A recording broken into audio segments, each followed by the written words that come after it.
Good morning, everyone. Hope you're all having a wonderful day today. Today, we are going to be talking about another very high value red dot. This is the Vortex Crossfire 2 red dot, I believe. But before we get into that, if you'd like to help out the channel in any way, you can of course like, share, and subscribe because all that sort of stuff is free. But if you really want to help me out, go ahead and comment something down below that helps push me through the YouTube algorithm and gets me seen by more people. So just comment literally anything down below and you'll be helping me out. On top of that, if you need steel targets, I have AR500 steel targets up on my website. Other than that, you can, of course, I have Subscribestar, which is basically just a pro to a Patreon. You get some extra content and get entered in monthly giveaways. Now, let's go ahead and talk about this red dot. First off, I paid for this with my own money. I bought this from Optics Planet, I want to say 3 or 4 months ago for $130 at the time.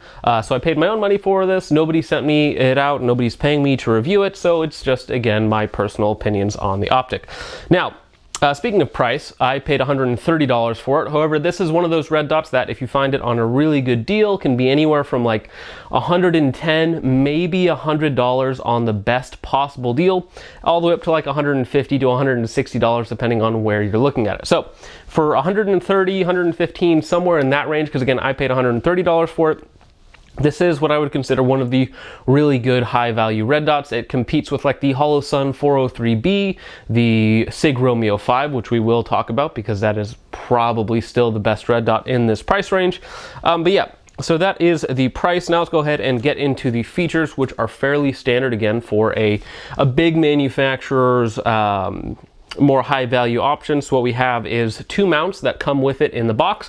You have the low mount and also the lower 1/3 that you see on it right now. So the lower 1/3 is of course I believe a 153 mount, so it's just a little bit taller. And I should note that all of my testing was done on this UTG 1/2-inch riser. This is a 13 slot riser. It has 3 integrated recoil lugs that are squared on the inside of it. So it is a very, very tanky mount. So that pushes it all the way up to a 2.03, which is very tall and very easy to get on target. Now, we do have 11 brightness settings, and Vortex does say that they have 50,000 hours of battery life at setting 6. Now, when it's indoors, setting 6 works just fine. Like right now, it's not super bright in this room, but setting 6 will work just fine. However, if you go ahead and turn on your flashlight, like for home defense or something like that, inside of a flashlight or looking at a light at setting 6, it is absolutely gone. So when it is inside, I actually bump it up to setting 8. So you're looking at a reduced battery life there. Now this is with basically all red dots, even like aim points and stuff like that. They will claim something like 50, 60,000 hours of battery life, but that's not realistic at daytime brightness settings or even like indoor brightness setting for like home defense and stuff like that. Most of the time you're looking at, I would theorize, anywhere from 20 to 30,000 hours on a decent setting. Now if it's all outdoors in the bright sunlight, you're probably looking at anywhere from like 10 to 20,000 hours of battery life.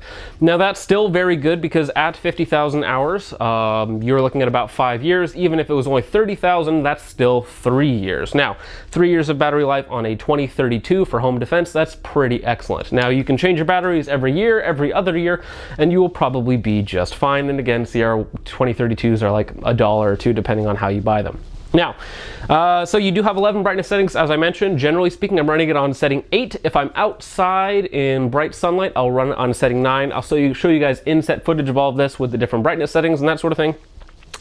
One thing I should say, and this is really, really nice about this optic, is the glass is exceptional. It is as good as any other red dot glass on the market. I'm not sure exactly how much parallax there is. There's probably some parallax, as there are with most red dots, unless it's like an EOTech or something like that.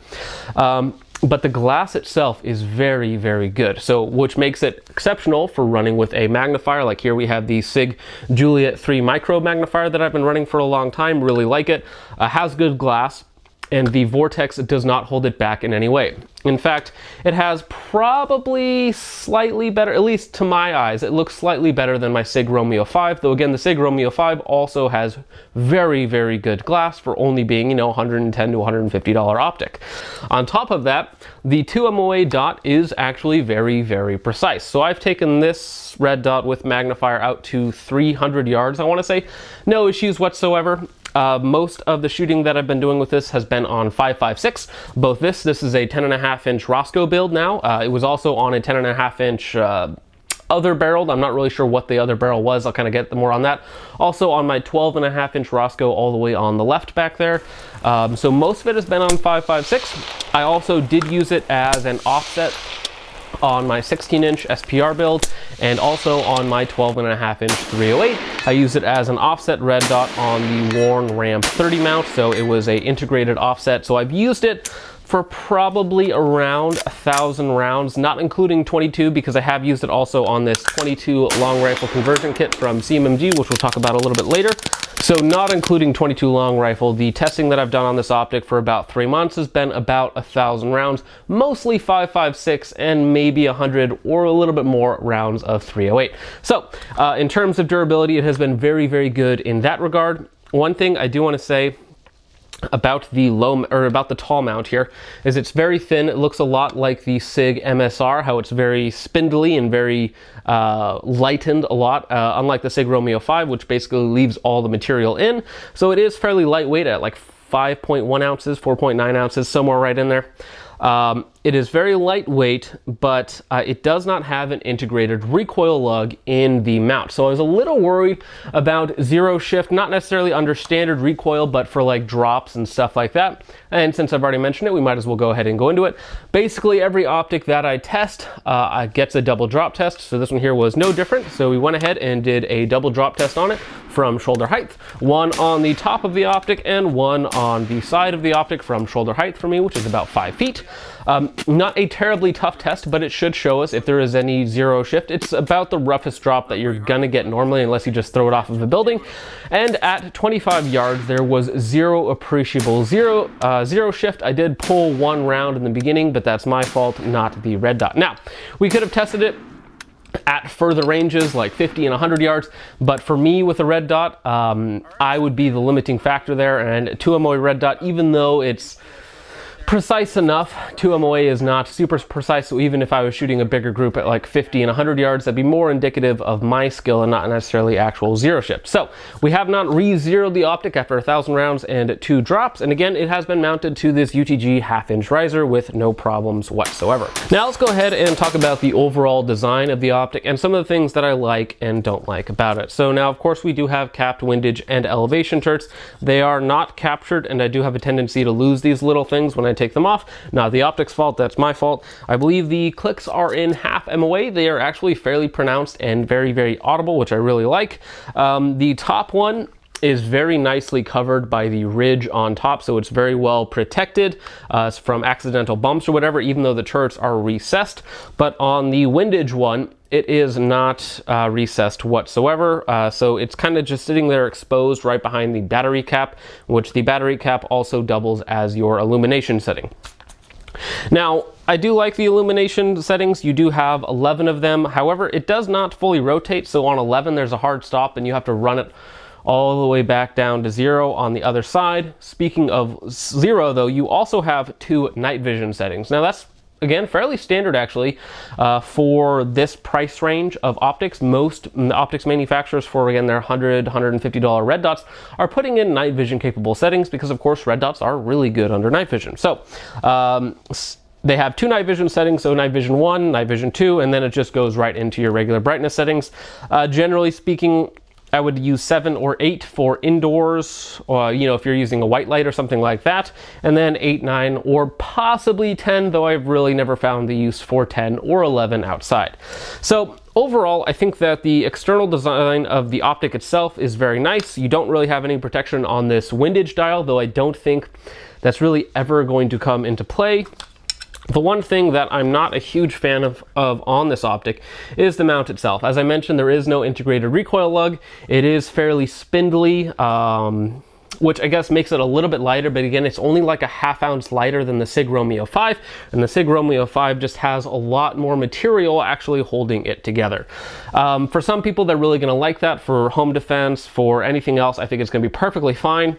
However, I think if you did manage to give it a hard enough hit, you would have some of these legs start to bend or break on you. Just because aluminum, while it is strong technically for its weight, it's not a very strong material in general. So it's fairly easy to twist or break those if you apply any sort of torque. Now, that sort of scenario would be few and far between, but just in case it did happen, I would like to see a stronger, more solid looking mount.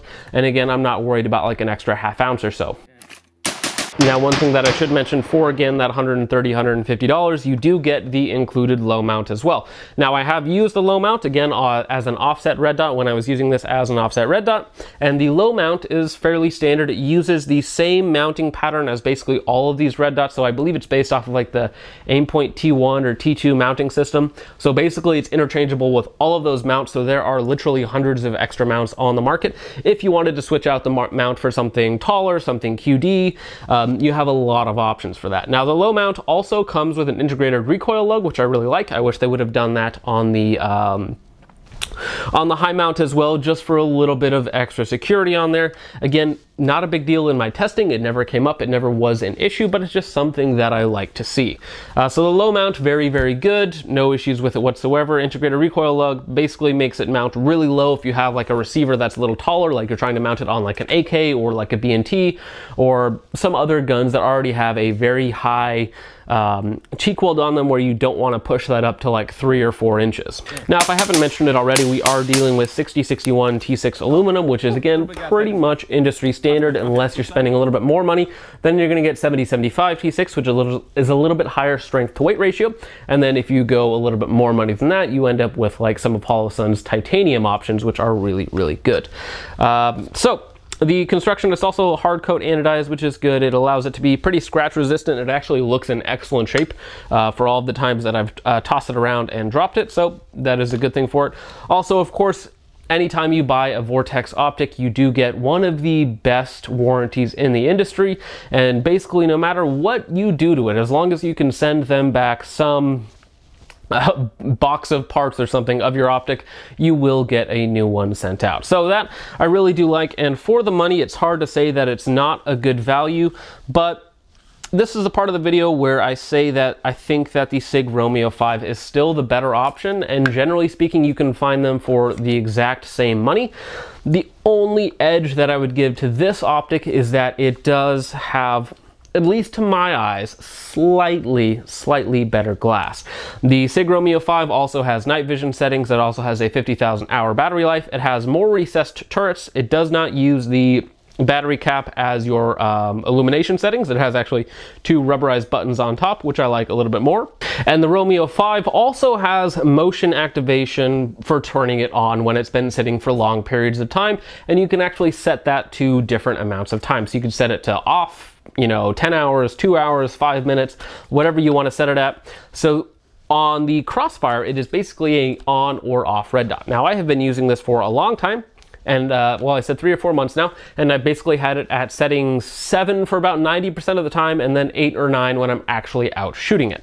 So again, the battery life on all of these red dots is very, very good, though when you have motion activation, that basically turns it off when you're not using it, and as soon as you pick it up, it's back on. On the SIG Romeo 5, I've never had it not turn on for me. It has been 100% reliable in the probably several hundred times that I picked it up, which I really like. I think that it is an excellent feature.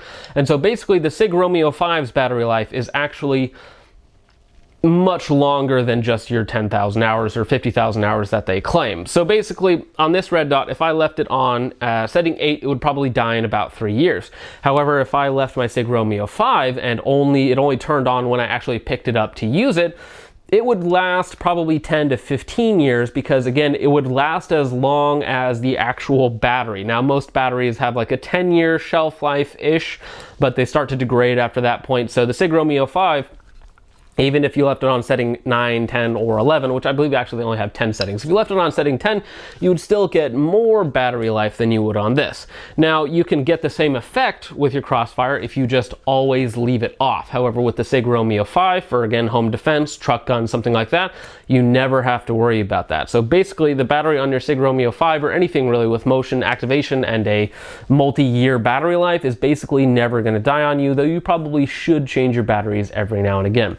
So Again, I think that the Vortex Crossfire red dot is excellent. Its durability was there. It survived its drop test, no issues. It also did not have any appreciable shift in zero.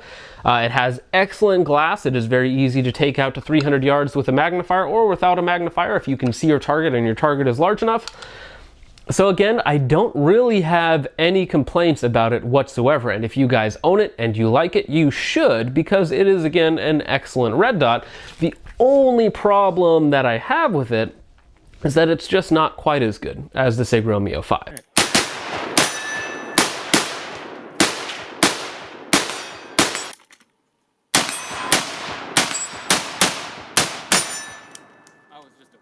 So that's about it for the video, guys. Thank you so much for watching. I hope you all enjoyed. Go ahead and let me know how I am right or wrong down in the comment section, or if there is even another red dot that you think is better than both of them for the money. I look forward to hearing what you guys say. Once again, thank you guys for watching, and I will see you guys in the next one. Peace off.